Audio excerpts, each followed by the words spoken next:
Kami mohon semua majelis jemaat, baik dari pusat maupun dari cabang Tupopo, untuk kita bisa bersama-sama di tempat kami berdiri. Kami mengundang majelis dari pusat maupun dari cabang Tupopo untuk kita bisa bersama-sama di tempat ini dalam kita beribadah kepada Tuhan. Dan ibadah pada malam hari ini akan dipimpin langsung oleh yang mutabir Bapak Pendeta Jemaat Hukumaja. Waktu dan tempat kami berikan kepada yang mutabir. Terima kasih untuk kesempatan yang diberikan. Selamat malam, salam. Salam. Baik, kekasih-kekasih Tuhan, saya sungguh percaya bahwa kita semua boleh bersama-sama mempersiapkan hati, pikiran kita, tempat kita berada, sehingga jalannya ibadah ini boleh menjadi penguatan, penghiburan bagi keluarga, bagi kita semua, dan menjadi berkat bagi kita. Kekasih-kekasih Tuhan, saya ajak kita bersama-sama memulai ibadah penghiburan pada malam hari ini dengan kita bersama-sama menyanyi dari Kidung Jemaat nomor 13 bait 2. Yesus Kristus Tuhan yang membawa keselamatan. Yesus Kristus Tuhan yang membawa keselamatan. Lahir dalam dunia ini, mati tapi bangkit lagi, Kaulah juru selamat kami. Yesus Kristus Tuhan yang membawa keselamatan. Yesus Kristus Tuhan yang membawa keselamatan. Yesus Kristus Tuhan yang membawa keselamatan. Lahir dalam dunia ini, mati tapi bangkit lagi, Kaulah juru selamat kami. Lahir dalam dunia ini, mati tapi bangkit lagi, Kaulah juru selamat kami. Kita berdoa. Ya Allah Bapa, Allah yang memperkenalkan diri dalam Yesus Kristus, juru selamat kami, yang telah lahir dalam dunia ini, telah berkorban sampai mati di kayu salib, tetapi yang bangkit menjadi pemenang, membuktikan Allah yang hidup. Karena itu kami bersyukur, karena kami beriman kepada Yesus Kristus. Dan kami bersyukur secara khususnya karena almarhumah Mama Radaboku, Tuhan panggil pulang dalam iman kepada Yesus Kristus. Saat ini, dalam keyakinan kami, Roh Kudus yang berperan untuk memberi kepada kami pengertian akan firman-Mu. Sehingga di saat sebentar kami mendengar, merenungkan firman Tuhan, kami mengerti, hamba-Mu yang tidak layak ini, mari Tuhan pakai untuk pemberitaan yang membawa penguatan penghiburan malam ini. Dalam Yesus Kristus kami berdoa. Amin. Kekasih-kekasih Tuhan, bagian firman Tuhan dari Injil Yohanes pasal 11 ayat 20 sampai 44. Sesungguhnya satu perikop ini cukup panjang, tapi saya ambil dari ayat 20 sampai 44. Demikian bunyi firman Tuhan. Ketika Marta mendengar bahwa Yesus datang, ia pergi mendapatkannya, tetapi Maria tinggal di rumah. Maka kata Marta kepada Yesus, Tuhan, sekiranya Engkau ada di sini, saudaraku pasti tidak mati. Tetapi sekarang pun aku tahu bahwa Allah akan memberikan kepadamu segala sesuatu yang engkau minta kepadanya. Kata Yesus kepada Marta, saudaramu akan bangkit. Kata Marta kepadanya, aku tahu bahwa ia akan bangkit pada waktu orang-orang bangkit pada akhir zaman. Jawab Yesus, akulah kebangkitan dan hidup. Barang siapa percaya kepadaku, ia akan hidup walaupun ia sudah mati. Dan setiap orang yang hidup dan percaya kepadaku tidak akan mati selama-lamanya. Percayakah engkau akan hal ini? Jawab Marta, ya Tuhan, aku percaya bahwa engkaulah Mesias anak Allah, dia yang akan datang ke dalam dunia. Dan sesudah berkata demikian, ia pergi memanggil saudaranya Maria dan berbisik kepadanya, Guru ada di sana, dan ia memanggil engkau. Mendengar itu, Maria segera bangkit lalu pergi mendapatkan Yesus. Tetapi waktu itu Yesus belum sampai ke dalam kampung itu. Ia masih berada di tempat Marta menjumpai dia. Ketika orang-orang Yahudi yang bersama-sama dengan Maria di rumah itu untuk menghiburnya, melihat bahwa Maria segera bangkit dan pergi keluar, mereka mengikutinya, karena mereka menyangka bahwa ia pergi ke kubur untuk meratap di sana. Setibanya Maria di tempat Yesus berada dan melihat dia, tersungkurlah ia di depan kakinya dan berkata kepadanya, Tuhan, sekiranya engkau ada di sini, saudaraku pasti tidak mati. Ketika Yesus melihat Maria menangis dan juga orang-orang Yahudi yang datang bersama-sama dengan dia, maka masgullah hatinya. Ia sangat terharu dan berkata, di manakah dia yang kamu baringkan? Jawab mereka, Tuhan, marilah dan lihatlah. Maka menangislah Yesus. Kata orang-orang Yahudi, lihat betapa kasihnya kepadanya. Tetapi beberapa orang diantaranya berkata, ia yang memelekkan mata orang buta, tidak sanggupkah ia bertindak sehingga orang ini tidak mati? Maka masgullah pula hati Yesus. Lalu ia pergi ke kubur itu. Kubur itu adalah sebuah gua yang ditutup dengan batu. Kata Yesus, angkat batu itu. Marta, saudara orang yang meninggal itu, berkata kepadanya, Tuhan, ia sudah berbau, sebab sudah 4 hari ia mati.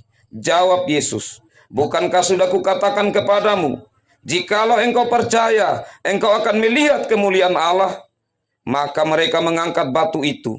Lalu Yesus menengadah ke atas dan berkata, Bapa, aku mengucap syukur kepadamu, karena engkau telah mendengarkan aku. Aku tahu bahwa engkau selalu mendengarkan aku, tetapi oleh karena orang banyak yang berdiri di sini mengelilingi aku mengatakannya supaya mereka percaya bahwa engkaulah yang telah mengutus aku. Dan sesudah berkata demikian, berserulah ia dengan suara keras, Lazarus, marilah keluar. Orang yang telah mati itu datang keluar, kaki dan tangannya masih terikat dengan kain kapan, dan mukanya tertutup dengan kain peluh. Kata Yesus kepada mereka, bukalah kain-kain itu dan biarlah ia pergi. Demikian bagian sabda Tuhan. Kekasih-kekasih Tuhan, biarlah dalam segala keadaan apapun, termasuk duka yang kita hadapi, kita menjadi orang-orang yang disebut dari antara orang-orang yang berbahagia, karena kita selalu rindu untuk mendengar firman Tuhan, merenungkannya dan melakukan dalam hidup kita, karena firman Tuhan itu kekal. Salam. Saudara-saudaraku yang kekasih dalam Tuhan Yesus Kristus, keyakinan Marta, bahkan Maria, dan juga orang-orang Yahudi tentang hal kebangkitan itu akan terjadi pada akhir zaman, yaitu pada saat Yesus datang yang pertama kalinya. Mereka tidak menyadari bahwa saat itu Yesus sudah ada bersama-sama dengan mereka dan dialah Mesias. Meskipun Marta mengakui Yesus itu Mesias, tetapi berbeda, bukan Mesias yang ini. Ini mungkin dia adalah gambaran dari Mesias itu, tapi bukan sekarang waktunya. Karena itu Marta ragu akan kebangkitan. Tetapi dalam keraguannya Yesus tahu, sehingga Yesus mengatakan, Marta, akulah kebangkitan dan hidup. Dan Yesus membuktikan itu, yang membuat tentu orang-orang di situ menjadi gempar, di mana di akhir cerita tadi Yesus membangkitkan Lazarus. Kekasih-kekasih Tuhan, kita melihat secara mendalam dari bagian firman Tuhan ini dan rentetan peristiwa ini. Bagian yang pertama, apa yang membuat Marta menjadi sedih? Apa yang membuat Maria menjadi sedih? Bahkan orang-orang yang hadir saat itu, dan termasuk Yesus. Apakah sedihnya mereka sama dengan sedihnya Yesus? Atau sedih yang dirasakan Yesus sama dengan sedih yang mereka rasakan? Itu sebentar akan kita lihat bagaimana perasaan sedih yang saat ini dalam duka yang kita hadapi. Kekasih-kekasih Tuhan, biasanya kalau seseorang dipanggil Tuhan dari antara kita, orang yang kita kasihi, termasuk yang terjadi dalam kehidupan kita, sampai pada malam hari ini dalam duka ini, itu orang sedih karena satu, ia merasa kehilangan. Yang selama itu bersama-sama dengan dia, sudah tidak ada lagi. Yang kedua, karena mengingat masa-masa bersama, atau kenangan, atau memori, itu yang membuat ada sedih. Tapi kekasih-kekasih Tuhan, sedih yang Yesus rasakan itu seperti apa? Di sini kata yang paling cocok yang dipakai oleh bahasa Indonesia ini, yang bagi kita sekarang ini cukup asing. Karena ini bahasa ini yang dulu. Masgul. Apa itu masgul? Masgul itu Bapak Mama, itu perasaan sedih, terharu, susah hati, tapi jengkel, tapi juga marah. Jadi ada campur baur perasaan. Apa yang membuat Yesus jengkel dan marah? Karena Lazarus ini adalah gambar dan rupanya. Saat Tuhan menciptakan manusia, manusia diciptakan menurut gambar dan rupa Allah. Tetapi karena dosa, akhirnya gambar dan rupa itu bukan saja menjadi rusak, tetapi juga menghadapi yang namanya kematian. Itu yang membuat Tuhan Yesus marah. Karena ini yang membuat Lazarus ini akhirnya mati. Yang kedua, Tuhan Yesus itu merasakan yang dirasakan oleh yang hidup. Karena apa kekasih-kekasih Tuhan? Karena tidak lagi dapat membagi cinta antara orang yang hidup dengan orang yang mati. Itu yang paling penting sebenarnya. Jadi membagi cinta atau membagi kasih itu hanya berlaku bagi orang-orang hidup. Bagaimana saya dulu, ampun sudah, contohnya, ampun sudah dulu saya ini ada pikir begini mau bawa mama pesiar di sini tapi belum sempat. Sekarang mama saya mau bawa, tidak bisa lagi. Atau mama sekarang saya tidak dapat mama pesan terakhir mama omong dulu apa, tidak bisa lagi. Jadi cinta, harapan hanya bisa dibagi antara orang yang hidup dengan orang yang hidup. Terkandung maksud di sini kekasih-kekasih Tuhan, bahwa cinta itu kekal bagi orang hidup. Yang kedua, cinta itu tetap harus terus dibagikan. Tentu ini menjadi satu hal yang mendalam untuk kita renungkan bersama. Kenapa bagi orang-orang hidup cinta? Karena Yesus adalah hidup. Karena cinta tidak terbatas bagi kita yang hidup di dunia ini. Tetapi hidup yang kekal itu ada kesinambungan.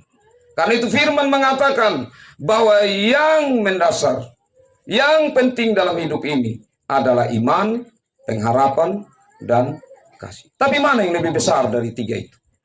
Kasih. Kenapa lebih besar? Karena kalau iman itu berlaku di dunia, saat kita sudah bertemu Tuhan, apalagi itu iman. Karena dia yang kita imani, kita sudah bersama-sama dengan dia. Saat pengharapan, pengharapan bagaimana saya menjalani hidup. Ya. Pengharapan kita bahwa Tuhan akan datang yang kedua kalinya. Dan kita yang hidup di dalam Kristus akan bersama-sama dengan dia. Itu harapan kita. Kalau kita sudah bersama-sama dengan dia, apa yang kita harap lagi? Yang tinggal adalah kasih.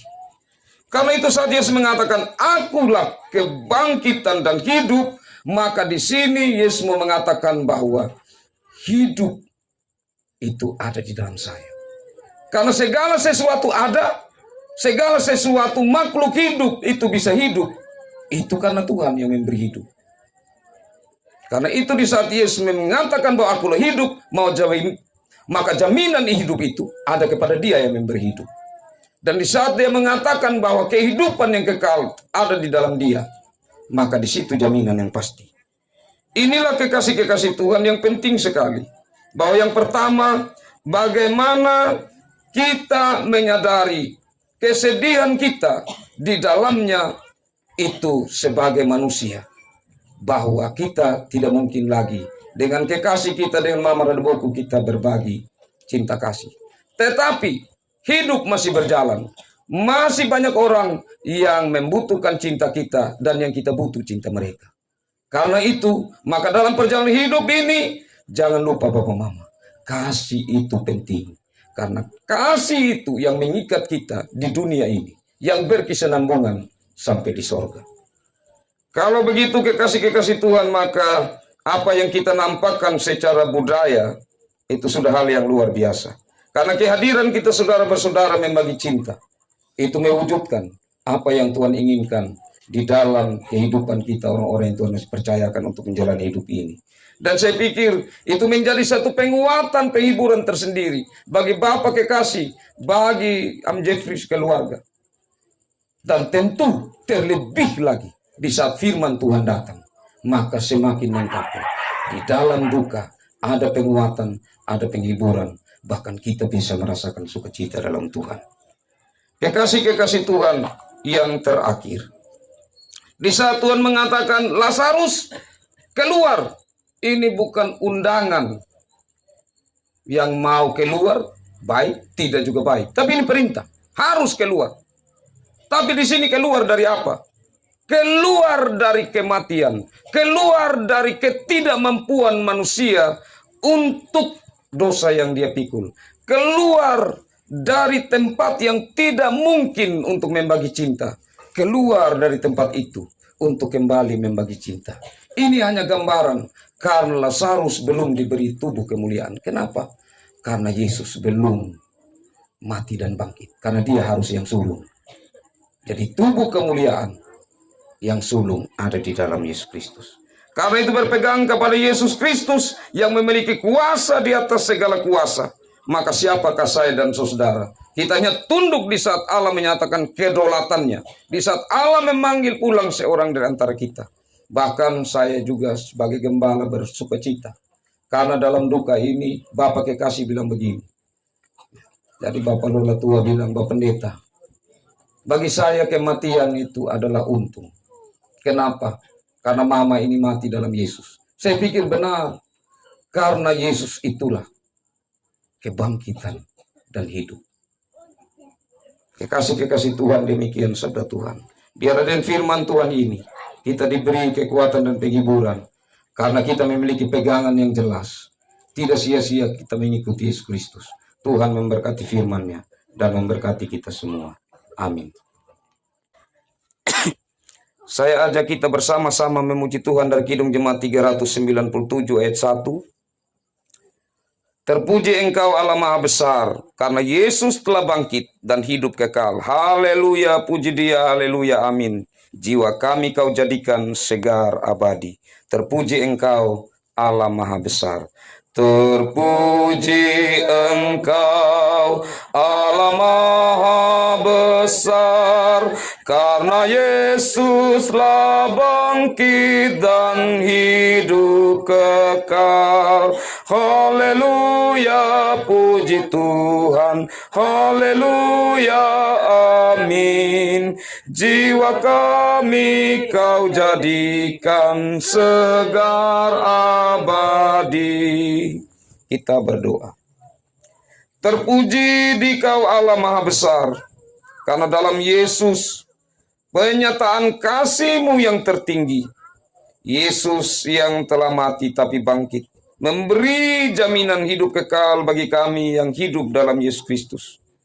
Sungguh menjadi pegangan iman yang menyegarkan kami, terlebih-lebih dalam perenungan kami di tengah-tengah duka ini.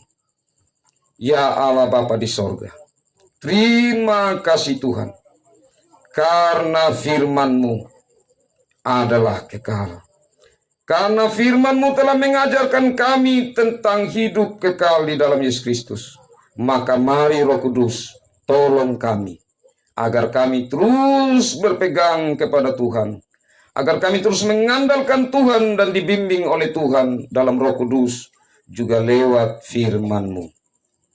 Dan kami bersyukur, karena secara tidak kelihatan kami percaya, Roh Kudus bekerja dalam setiap pribadi kami, terkhususnya keluarga duka, sehingga mereka terus dikuatkan.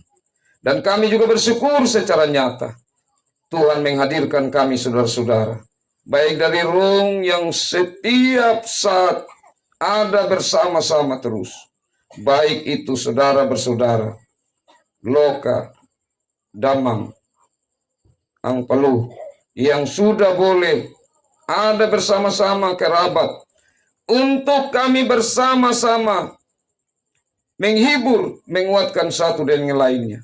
Ya Tuhan, kami percaya Tuhan memberkati kehadiran kami. Dan pembicaraan keluarga sebentar yang akan menjalankan patomang. Tuhan memberkati. Ya Allah Bapa dalam kerajaan sorga, seluruh keberadaan kehidupan kami, terkhususnya keluarga dalam pengharapan mereka, untuk proses duka cita ini berjalan dalam tuntunan Tuhan sampai pada hari pemakaman nanti. Kami percaya segala sesuatu yang baik berasal daripada Tuhan, dan Tuhan turut campur tangan. Dan saat ini ada persembahan. Tuhan mari berkati persembahan ini. Biarlah persembahan ini menjadi berkat bagi pekerjaan pelayanan Tuhan, demi kemuliaan nama Tuhan. Inilah kami ya Tuhan, dan acara ke depan kami pertaruhkan dalam campur tangan Tuhan. Dalam Yesus Kristus kami berdoa. Amin.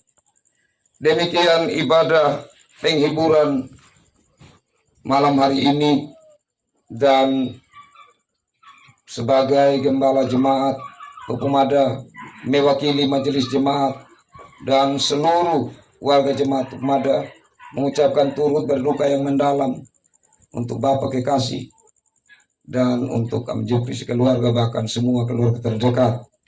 Tuhan Yesus sumber kekuatan penghiburan.